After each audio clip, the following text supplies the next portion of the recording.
Okay అమ్మా. మన ప్రభు అయిన యేసు క్రీస్తు నామంలో కూడి వచ్చిన ప్రతి ఒక్కరికి వందనాలు తెలుపుకుంటూ దేవుని యొక్క సన్నిధిలో దేవుడు ఈ దినము మనతో మాట్లాడుతున్న మాటలను శ్రద్ధగా ఆలకిద్దామండి. చిన్ని క్వశ్చన్, ప్రభు అయిన యేసు క్రీస్తు సేవా అనుభవంలోనికి వచ్చినప్పుడు దేవుడు ఒక సూచక క్రియ చేశాడు.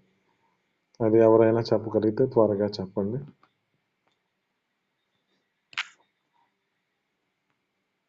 విన్నారా? ప్రభు అయిన యేసు క్రీస్తు సేవలోకి వచ్చినప్పుడు మొదటి సూచక క్రియ.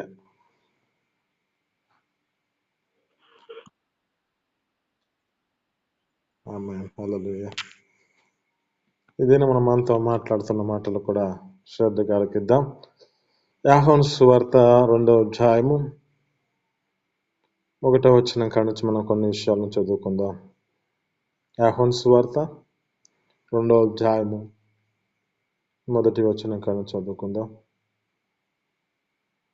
బైబిల్ ఉన్నవారు చూడరుగా చదవండి.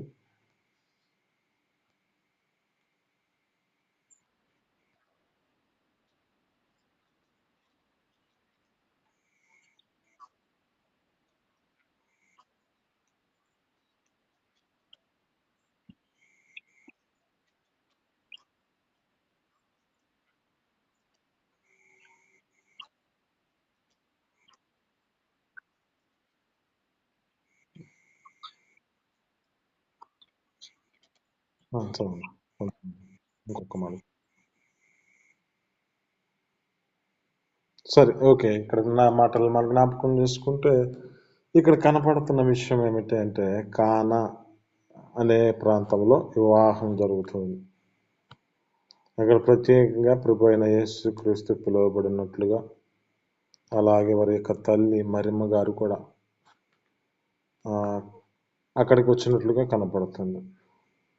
ఈ యొక్క స్థితిలో మొదటి యొక్క అనుభవాన్ని మనం నేర్చుకుందాం.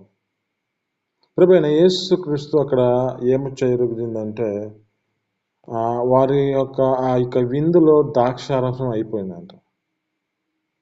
అయితే ఇక్కడ ఈ యొక్క మరియ తల్లి ఏమంటుందంటే, అయ్యా ఇటు సంగతి అని చెప్పి చెబుతుంది. అప్పుడు ఆయన అంటున్నాడు, నాకు ఇంకా సమయం రాలేదు అని చెప్పి చెబుతున్నాడు. అయితే ఇక్కడ మనం నేర్చుకోవాల్సింది ఏమిటంటే, మొదటి అనుభవంలో మనం మన యొక్క స్థితిని బట్టి దేవునికి సమయం ఇచ్చేవారుగా మార్చబడాలి. దేవుని యొక్క సమయాన్ని మనం నమ్మే స్థితిలోనికి రావాలి. ఇక్కడ ఆ ప్రభు అయిన యేసుక్రీస్తు అక్కడ జ్ఞాపకం చేసుకుంటే ఏమంటున్నాడంటే, నా గడి ఇంకా రాలేదమ్మా అని చెప్పాడు దేవుడు అక్కడ. అయితే మన జీవితాల్లో ఏం చేయాలంటే, ప్రతి కార్యము తన యొక్క నిర్ణయించిన సమయం ఒకటి ఉంటుంది. ఆ యొక్క నిర్ణయించిన సమయంలో మనకి ఆ తగిన సమయంలో ఆ యొక్క జవాబును అనుగ్రహించగలిగిన దేవుడు మనం నమ్ముకున్న మన ప్రభు అయిన యేసుక్రీస్తు. ఆమేన్. హల్లెలూయా.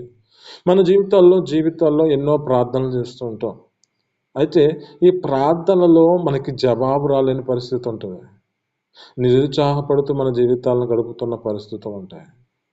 కానీ దేవుడు ఒక నిర్ణయించిన కాలం అనేది ఒకటి ఉంటుంది. దేవుడు ఒక నిర్ణయించిన సమయం ఒకటి ఉంటుంది. ఆయన చిత్తానుసారం ఆయన సంకల్పం ఏమిటో మన జీవితాల్లో దాన్ని మనం వేచి చూస్తూ ఉండాలి, ఎదురు చూస్తూ ఉండాలి. ఆయన సమయం కొరకు మన జీవితాల్లో ఏ విధమైన స్థితిలో అంటే, ఎదురు చూస్తున్న సమయంలో ఆయన ఎప్పుడు వస్తాడో తెలియదు. ఎప్పుడు ఏ విధంగా సమాధానం మనకి, ఎప్పుడు ఏ విధంగా మన జీవితాల్లో ఆ యొక్క జవాబును అనుగ్రహించడానికి, ఏ విధమైన స్నేహితులైనా మన జీవితాల్లో ఆ కార్యం జరిగించడానికి మన దగ్గరకు వస్తాడు. అయితే మనుషుల యొక్క జీవితాలు ఏం చేయబడతాయంటే, నమ్మి సమయాన్ని దేవునికి ఇవ్వలేని పరిస్థితి ఉంటుంది. ఎక్కువ శాతం తమ జీవితాల్లో దేవునికి సమయాన్ని నడిపించబడలేని స్థితిలో ఏ విధమైన స్థితిలో ఉంటారంటే, అజ్ఞాన స్థితిలో ఉంటున్నాం. ఆ రక్షణ విషయంలో కూడా అంతే. తమ జీవితాల్లో సమయం కూడా ఆ దేవుని యొక్క సన్నిధిలో మనకి ఇచ్చిన రక్షణ కూడా మనం నిర్లక్ష్యపరచుకోకూడదు. ఆయన ఇచ్చిన ఆ సమయాన్ని మనం దేవుని ఎదుట మన జీవితాలను అప్పగించుకునే స్థితిలోనికి రావాలి. కానీ ఆయన సమయానికి మనం ఇంకా ఏం చేస్తూ ఉంటామంటే, ఇంకా ఇప్పుడు కాదని నిర్లక్ష్యపరుచుకుంటూ ఉంటూ తమ జీవితాలు నడిపించబడుతూ ఉంటాయి. లేఖనాల్లో చూస్తూ ఉంటాయి, సమయము సద్వినియోగం చేసుకోండి అంటాడు. ఇప్పుడు మనం ఏం చేయాలంటే దేవునికి సమయాన్ని ఇవ్వాలి మన జీవితాల్లో. దేవుడు మన జీవితాల్లో చేయాలంటే కార్యము, ఆ యొక్క సమయాన్ని మనం ఎదురు చూస్తూ నడిపించబడే స్థితిలోనికి రావాలి. అలాంటి స్థితిలో ఉన్నప్పుడే దేవుడు గొప్ప అద్భుత రీతిగా మన పట్ల ఒక మేలును చేయగలిగిన స్థితిలో ఉండగలుగుతూ ఉంటాం. ఎందుకంటే ఆయన దాచి ఉంచిన మేలులు గొప్ప అద్భుతం. మన జీవితాల్లో ఎదురు చూస్తున్న సమయమే కొంచెం ఆలస్యం అవుతూ ఉండొచ్చు, కానీ ఆయన మన పట్ల సంకల్పించిన ఆ యొక్క సమయము ఎంతో గొప్పది. కనుక మొదటి అనుభవంలో ఏం చేయబడాలంటే దేవునికి సమయాన్ని ఇవ్వాలి. 2 ఏం చేయాలంటే యేసు చెప్పిన మాటకు సంపూర్ణ విధేయతను చూపించే స్థితిలోకి రావాలి. ఇక్కడ ఏ విధమైన స్థితిలో నడిపించబడుతున్నారో జ్ఞాపకం చేసుకుంటే అక్కడ మరియ గారు అంటున్నారు, ఆ అమ్మ ఆయన మీతో ఏం పని అని చెప్పినప్పుడు ఆయన చెప్తూ అక్కడ ఆయన మీకు ఏమి చెబుతున్నాడో దాన్ని మీరు ఆలకించండి అని అక్కడ ఉన్న వారితో చెబుతుంది ఈ యొక్క మరియ తల్లి. అంటే ప్రభువైన యేసు క్రీస్తు మాటకి విధేయతను చూపించమంటూ ఉన్నాడు, చూపించమని చెబుతుంది ఆమె. అయితే ఇక్కడ ఏం చేయబడాలంటే ఒకటి మనము దేవుని యొక్క సమయం కోసం ఎదురు చూడాలి. 2 దేవుని యొక్క సన్నిధికి వచ్చిన మన జీవితాలు ఆయన చెబుతున్న మాటకు మనం సంపూర్తిగా విడుదల, ఆ యొక్క సంపూర్తిగా విధేయతను చూపించేవారుగా మార్చబడాలి. ఇదే కొంచెం కష్టంగా ఉంటుంది మనిషి జీవితంలో. ఆత్మీయత అర్థంలో చేసుకుందాం. ఇక్కడ ప్రభువైన యేసుక్రీస్తు చేసిన కార్యం కాకుండా మనము వాక్యానుసారమైన జీవితంలో మనతో దేవుడు ఏం మాట్లాడుతున్నాడు, ఏ సమయమున ఎలా మాట్లాడుతున్నాడు, నీ జీవితాన్ని హెచ్చరిస్తున్నప్పుడే కానీ, నీ జీవితంలో ఏదో కష్టతరమైన పరిస్థితిలో ఉన్నప్పుడే కానీ, నువ్వు ఏది చేయకూడదో దాని గురించి నీకు చెబుతున్నప్పుడు ఆ మాటకి విధేయతను చూపించే స్థితిలోనికి వస్తున్నావా, లేక దానిని విడిచిపెడుతున్న పరిస్థితి ఉన్నదా? అంటే ఆయన బోధించిన ప్రతి ఆజ్ఞను మనం సందేహింపకుండా దానిని పాటించగలిగే స్థితిలో ఉంటున్నామా, లేక దానిని నిర్లక్ష్యపరచుకుంటూ నడిపించబడుతున్న స్థితి ఉన్నదా? అంటే ఆయన చెప్పిన మాటకు విధేయతను చూపించిన వారుగా మార్చబడితేనే దేవుడు మన పట్ల చేయాల్సిన సంకల్పం ఒకటి ఉంటుంది. కనుక ముందు ఒకటి దేవునికి సమయం ఇవ్వాలి. 2 ఆయన చెప్పిన మాటను మనం సంపూర్తిగా ఆ యొక్క విధేయతను చూపించే వారిగా మార్చబడాలి. 3వ అనుభవం ఏమిటంటే చిన్న విధేయతే గొప్ప ఆశీర్వాదానికి కారణమని మనం గ్రహించాలి. ఈ చిన్న విధేయతనే మన జీవితాల్లో దేవుడు గొప్ప అద్భుతాన్ని జరిగిస్తాడని మనం గ్రహించాలి. అక్కడ జ్ఞాపకం చేసుకుంటే సేవకులు అక్కడ ఉన్నవారు రాతి బాణల్లో అంచుల వరకు నీటితో నింపారు. వారు పూర్తిగా విధేయతను చూపించినందుకు అక్కడ అద్భుతం జరిగించబడింది. అయితే నీ జీవితంలో ఏం చేయబడాలంటే మనకు అప్పగించిన చిన్న బాధ్యత కూడా విశ్వాసముతో నెరవేర్చేవారిగా ఆ దేవుని యొక్క గొప్ప ఫలితాన్ని మనం చూసేవారిగా మార్చబడాలి. ఆమేన్, హల్లెలూయా. అంటే ఆ చిన్న బాధ్యతను కూడా, ఆ చిన్న విధేయతే మనం చూపించవలసిన విధేయత చూపిస్తే మన జీవితాల్లో చేయవలసిన బాధ్యతను, మనం చిన్న బాధ్యతను నెరవేర్చగలిగితే దేవుడు గొప్ప విశ్వాసంతో మన జీవితాల్లో చేయవలసిన ఆ యొక్క మంచి ఫలములు మనకు దయచేయడానికి ఆయన సిద్ధంగా ఉన్నాడు. అంటే ఈ 3 అనుభవములు ఏమిటంటే విధేయతలో గొప్ప ఆశీర్వాదం ఉన్నదని గ్రహించాలి. 1 సమయం దేవునికి ఇవ్వాలి. 2 యేసు చెప్పిన మాటకు విధేయతను చూపించాలి. 3 మన జీవితాల్లో చిన్న విధేయతే దేవుడు గొప్ప ఆశీర్వాదిస్తాడని, అది ఆశీర్వాదనకు కారణమని మనం గ్రహించాలి. కష్టమే. ఇక్కడున్న మాటలో జ్ఞాపకం చేసుకుంటే మనిషి చిన్న పని కూడా చేయలేని పరిస్థితి, చిన్న విధేయతను చూపించలేని పరిస్థితి, దేవుడు మనకిచ్చిన బాధ్యతను సరిగ్గా నెరవేర్చలేని పరిస్థితి ఉంటుంది. ఆ యొక్క దేవుళ్ళు నీకు ఇచ్చిన ఒక బాధ్యత ఏ విధమైన స్థితిలో ఉన్నది, బాధ్యత ఏ విధమైన జీవితంలో, మన జీవితాల్లో ఏ బాధ్యత ఉన్నది? అక్కడ వారు సేవకులు రాతి బాణలు అంచుల వరకు నీటితో నింపారు. ఇప్పుడు నీవేం చేయబడాలంటే ఆ దేవుని యొక్క సేవలో నీకు ఇచ్చిన చిన్న బాధ్యతను నెరవేర్చగలిగే స్థితిలోనికి వస్తున్నావా, లేక నాకు సమయం లేదు, నేను బిజీ అని చెప్పే పరిస్థితిలో ఉన్నావా? దేవుడు నీకు ఇచ్చిన చిన్న బాధ్యతను నెరవేర్చగలిగితే గొప్ప ఆశీర్వాదం ఉన్నదాన్ని నీ జీవితంలో గ్రహించాలి. అది గొప్ప ఆశీర్వాదానికి కారణమని నీ యొక్క స్థితిని బట్టి ఆలోచించుకోవాలి.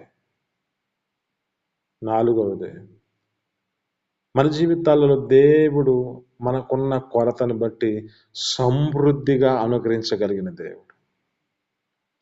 మనం మన జీవితాల్లో ఏం చేయబడాలి? ఆయన స్థితిని బట్టి మన కుటుంబం సేవలో, ఆ జీవితంలో ఏ లోటు ఉన్నదాన్ని యేసు ఎదుట ఉంచితే ఆయన మనం చిత్తానుసారంగా మన జీవితాల్లో కలగవలసిన అన్నిటినీ సమృద్ధిగా అనుగ్రహిస్తాడట. అంటే మన జీవితాల్లో కలిగిన కొరత మనం దేవుని యొక్క సన్నిధిలోకి తెలిసి ఆ దేవునికి తెలియచేయగలిగితే దేవుడు మన పట్ల, మన కుటుంబంలో, సేవలలో ఏదొక్కటి జీవితంలో ఏ లోటు ఉందో ఉన్నదాన్ని ఎదుట ఆయన ఉంచితే మనం అది మన జీవితాలలో సమృద్ధిగా కలిగించగలిగిన దేవుడు మన దేవుడు. అయితే అక్కడ ఏం చెయ్యాలి? యోబు గ్రంథంలో 8వ అధ్యాయంలో అంటాడు. ఏమంటాడంటే అక్కడ అంటున్నాడు, సర్వశక్తిని బతిమాలుకొని ఎడల నువ్వు ఆయన జాగ్రత్తగా ఎతికి ఆ సర్వశక్తిని బతిమాలుకొని ఎడల నీ పవిత్రుడివై యథార్థవంతుడివై ఎడల ఆయన యందు శ్రద్ధ నిలిపి నీ నీతికి తగినట్టు నివాస స్థలము విడుదల చేస్తానంటాడు. ఇంకా అక్కడ అంటాడు, నీకు కొరత ఉన్నది, మొదట నీకు కొంచెమే ఉండొచ్చు, తుదకి నీ జీవితంలో మహాభివృద్ధి కలుగుతావు అంటాడు. ఇప్పుడు మన జీవితాల్లో కొరత ఏమిటి ఉందో ఆ కొరతని మనం దేవుని ఎదుట మన జీవితాలను అప్పగించుకునే స్థితిలోనికి రావాలి. అయ్యా, నా జీవితంలో ఇది తక్కువగా ఉన్నది, ఇది ఈ విధమైన స్థితిలో, నాకు ఈ విధమైన పరిస్థితిలో నేనున్నా, నాకు ఇది కావాలి, ఇది అవసరవుతున్నది అని చెప్పి ఆయన సన్నిధిలో మన జీవితాల్లో ఉన్న కొరతని ఆయన ఎదుట మన జీవితాల్లో ఏదైనా మన కుటుంబంలో కానీ, సేవా జీవితంలో కానీ ఏ లోటులో ఉన్నదో, అంటే శరీర సంబంధముగా ఈ లోకంలో కావాల్సిన ఆశీర్వాదమే కానీ, నీ జీవితంలో ఇంకా ఆత్మ సంబంధంగా కావలసిన ఆశీర్వాదమే కానీ, ఏదైనా నువ్వు ఏం చేయాలంటే ఆ దేవుని ఎదుట నీ జీవితంలో చూపించే స్థితిలోనికి రావాలి. అప్పుడు నీ జీవితంలో ఏం కలుగుతుందంటే నీకు కలిగిన కొరతను దేవుడు సమృద్ధిగా మార్చగలిగిన దేవుడు. ఆమేన్, ఆమేన్, హల్లెలూయా. అంటే మన ప్రభువైన యేసుక్రీస్తు ఆ కొరతను సమృద్ధిగా మన జీవితాల్లో కలిగించడానికి మన పట్ల, ఆయన పట్ల మనం మన జీవితాలను అప్పగించుకునే స్థితిలోనికి రావాలి.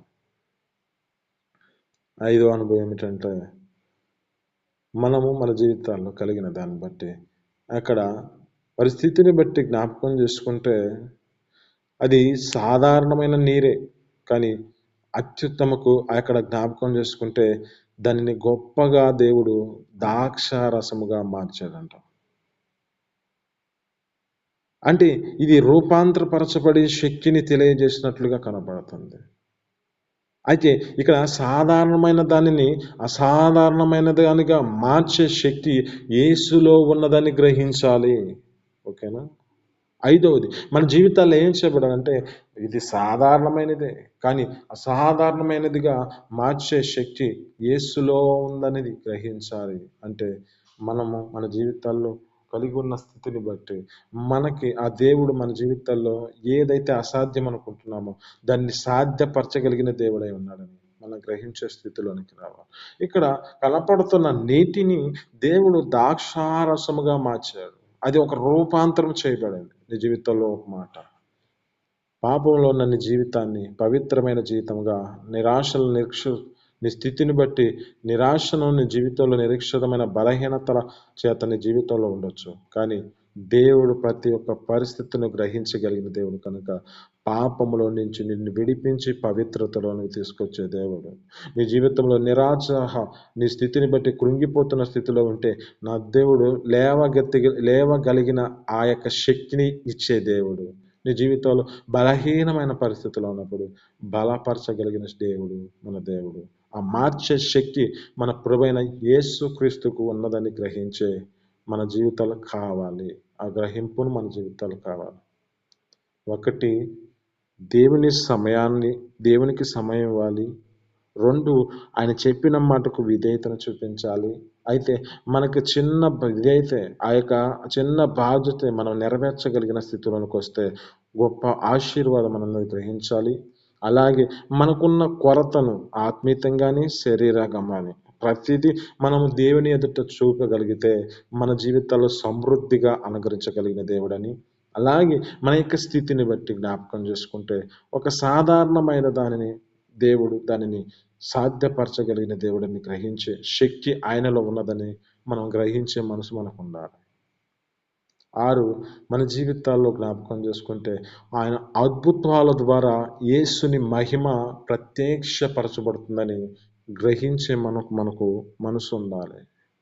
ఈ అద్భుతం ద్వారా అక్కడ యేసు తన యొక్క మహిమను ప్రత్యక్షపరచినట్లుగా శిష్యులు ఆయనను విశ్వసించారని చెబుతుంది. అంటే ఆయన పట్ల ఒక మహిమ, ఈయన అద్భుతకరుడు, ఈయన ఒక ఆశ్చర్యకరుడు, ఈయన అనేకమైన ఆ యొక్క మేలులు చేయగలిగిన దేవుడని గ్రహిస్తూ ఒక అద్భుతమైన స్థితిని గ్రహించి ఆ శిష్యులు ఆయనను వెంబడించినట్లుగా విశ్వసించినట్లుగా కనబడుతుంది. అయితే మనం ఏం చేయబడాలంటే మన జీవితంలో దేవుడు చేసే కార్యాలన్నీ ఆయన మహిమ కొరకై కాబట్టి ప్రతి ఆశీర్వాదము దేవునికి మహిమ ఇస్తాయని మనం గ్రహించాలి. ప్రత్యేకమైన మాట ఏంటంటే మనల్ని దేవుడు ఏర్పరచుకున్న ఏర్పాట్లో కూడా అదే. దేహము మన జీవితాల్లో ఇచ్చిన అనుగ్రహం ఏమిటంటే 1 కొరింథీయులకు రాసిన పత్రికలో 6వ అధ్యాయము 19వ వచనంలో అంటాడు.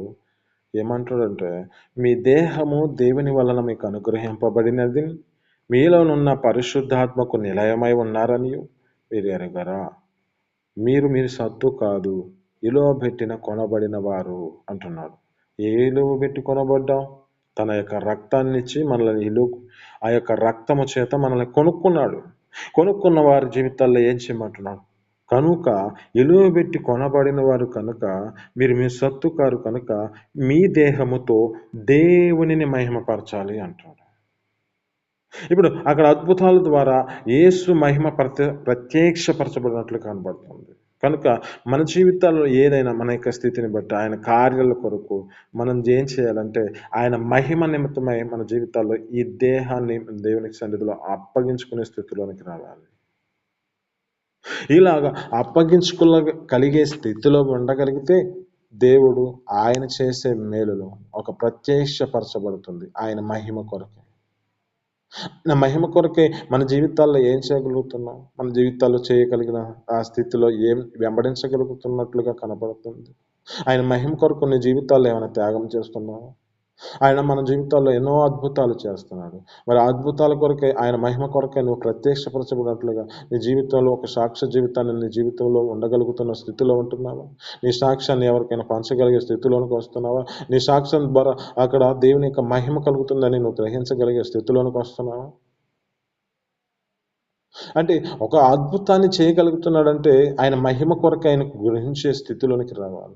ఇక్కడ చాలా అద్భుతం ఈ మొదటి సూచక్రియ కానా వివాహంలో నీటిని ద్రాక్షారసముగా మార్చుట ఎంతో గొప్ప అద్భుతం. ఆ ప్రభువైన యేసుక్రీస్తు అక్కడ ఆ చూపించిన స్థితిని గుర్తు చేసుకుంటే దేవుడు ఎంతగానో మనుషులని ఆ పరిస్థితిని గ్రహించాడు కదా. ఇది నీతో మాట్లాడుతున్న మాటలను బట్టి నీ జీవితంలో ఏదో కొరత ఉండొచ్చు, నీ జీవితంలో ఏ విధమైన పరిస్థితులు ఉండొచ్చు. అయితే దేవునికి సమయం ఇస్తున్నావా? ఆయన చెప్పిన మాటకు విధేయతను చూపించగలిగే స్థితిలోనికి వస్తున్నావా? ఆ చిన్న విధేయతలో ఆ చిన్న బాధ్యతను నెరవేర్చగలిగే స్థితిలో ఉంటే నీకు గొప్ప ఆశీర్వాదం ఉన్నదని గ్రహించే మనసు నీకు ఉన్నదా?